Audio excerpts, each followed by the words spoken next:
వాతావరణ పరిస్థితికి సంబంధించినటువంటి సమాచారం మా ప్రతినిధి శ్రీనివాస్ మోహన్ అడిగి తెలుసుకుందాం. శ్రీనివాస్ మోహన్, చెప్పండి, గుంటూరు జిల్లాలో ఇప్పటివరకు ఏమైనా వర్షాలు కురుస్తున్నాయా? వాగులు వంకల పరిస్థితి, ప్రవాహం ఏ విధంగా ఉంది? ఆకాశం చెల్లుపడింది అన్నట్టుగా కొండపోత వానలు కురుస్తూనే ఉన్నాయి. 5 రోజులుగా జిల్లా అంతటా విస్తారంగా వర్షాలు కురుస్తున్నప్పటికీ గత 2 రోజులుగా వర్షాల తీవ్రత ఎక్కువగా ఉంది.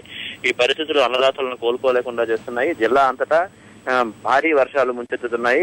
అర్ధరాత్రి నుంచి కూడా ఇప్పటికీ కూడా వర్షాలు పెద్ద ఎత్తున కురుస్తున్నాయి. 15 మండలాల్లో ఈ వర్షాల తీవ్రత ఎక్కువగా ఉంది. గుంటూరు, నరసరావుపేట, గురజాల, బాపట్ల రెవెన్యూ డివిజన్ల పరిధిలో 35 పునరావాస కేంద్రాలను ఏర్పాటు చేసి లోతట్టు ప్రాంతాల్లో జలదిగ్బంధంలో చిక్కుకున్న వాళ్ళని సుమారు 4,500 మందిని సురక్షిత ప్రాంతాలకి శిబిరాల వద్ద తరలించేందుకు ఏర్పాట్లు చేశారు. వాగులు వంకలు ఉప్పొంగడంతో పలు చోట్ల గండ్లు పడుతున్నాయి. కాలువలు, చెరువుల కట్టలో తెగి లక్షల ఎకరాల్లో ఉన్నటువంటి పంటలు నీటిపాలయ్యాయి. ఇళ్లలోకి లోతట్టు కాలనీలు జలదిగ్బంధంలో చిక్కున్నాయి. నల్లమడ వాగు ప్రవాహానికి కట్టలు తెగిపోయాయి. పర్యాటక ప్రదేశమైనటువంటి అమరావతికి నలువైపులా వాగులు పొంగి పొరలడంతో పూర్తిగా రాకపోకలు నిలిచిపోయాయి. కొండవీటి వాగు ఉధృతంగా ప్రవహిస్తూ తాడికొండ, మంగళగిరి నియోజకవర్గాల్లోని వేల ఎకరాల పంటలను నీటి ముంపునకు గురి చేసింది. అలాగే పలు కాలనీల్లో కూడా పెద్ద ఎత్తున నీరు చేరిపోతుంది. రాకపోకలు పూర్తిగా స్తంభించాయి. రోడ్లపై నుంచి వరద నీరు ఉధృతంగా ప్రవహిస్తుండటంతో రాకపోకలు సాగించే అవకాశం కూడా లేకుండా పోతుంది. పెదనందిపాడు, పత్తిపాడు, కాకుమాను చుట్టూ ఉన్నటువంటి వాగులు కూడా ఉధృతంగా ప్రవహిస్తున్నాయి. ప్రభుత్వ కార్యాలయాలతో పాటు రహదారులపై నుంచి కూడా పెద్ద ఎత్తున వరద నీరు ప్రవహిస్తోంది. నల్లమడ డ్రైన్ బాపట్ల మండలం జిల్లెలమూడి వద్ద గ్రామం వద్దకే కట్టలు తెగి గ్రామంలోకి వరద నీరు వస్తోంది. నిన్న రాత్రి 1.5 కిలోమీటర్ల దూరం నుంచి ఈ తాలూకా నీటి ఉధృతి ఎక్కువగా ఉండడంతో గ్రామంలోకి వెళ్లే పరిస్థితి కూడా లేకపోతుంది. గ్రామంలో ఉన్నటువంటి 400 మందిని అక్కడ ఉన్న ఒక ఆశ్రమంలోకి రక్షిత శిబిరం ఏర్పాటు చేసి అక్కడ తరలించారు. ప్రత్యేకంగా ఎన్డీఆర్ఎఫ్ సంబంధించిన సిబ్బంది కూడా జిల్లెలమూడిలో ఉండి పరిస్థితిని సమీక్షిస్తున్నారు. కొమ్మమూరు కెనాల్కు 20 చోట్ల గండు పడ్డాయి. అలాగే ఎమిలేరు సప్లై ఛానల్ కు 6 చోట్ల గండ్లు పడ్డాయి. రేపల్లెలోనేటువంటి ప్రధాన మురుక్కాలు అవుట్ ఫ్లూ స్లూయిస్ తో పాటు పీటీ ఛానల్ కు అమర్చిన 2 గేట్లు ఈ నీటి ఉధృతి కొట్టుకుపోయాయి.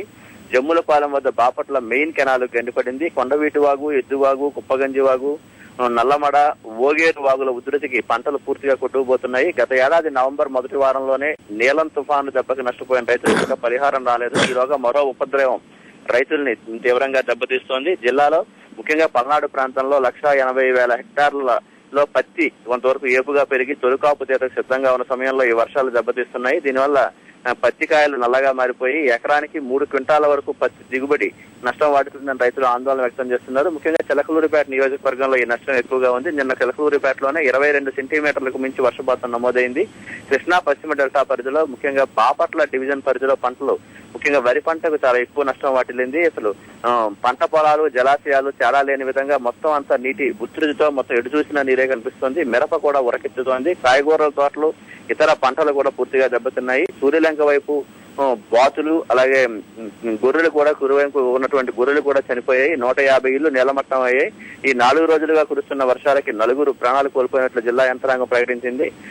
దాదాపు జిల్లా అంతటా అన్ని వైపులా రహదారులు పూర్తిగా రోడ్లపై రాళ్లు తేలిపోయి రాకపోకల తీవ్ర అంతరాయం కలుస్తోంది. ఆర్టీసీ బస్సులను కూడా ముందు జాగ్రత్త చర్యగా వాగులు ఉధృతంగా ఉన్న చోట్లకు రాకపోకలు సాగించకుండా ముందస్తుగానే కొన్ని డిపోల పరిధిలో వెళ్లే బస్సులను ఆపేశారు. సబ్ స్టేషన్ లో కూడా నీరు చేరిపోవడంతో ఎక్కువగానే గ్రామాల్లో అంధకారం నెలకొంది. రాత్రిపూట కూడా చాలా చోట్ల విద్యుత్ సరఫరా నిలిపివేశారు. గుంటూరు నగరంతో పాటు అనేక చోట్ల ఉదయం నుంచి కూడా కుండపోతగా వానలు కురుస్తుండటంతో పరిస్థితి మరింత ఆందోళనకరంగా మారింది. అవునుగా. ధన్యవాదాలు శ్రీనివాస్ మోహన్. జిల్లా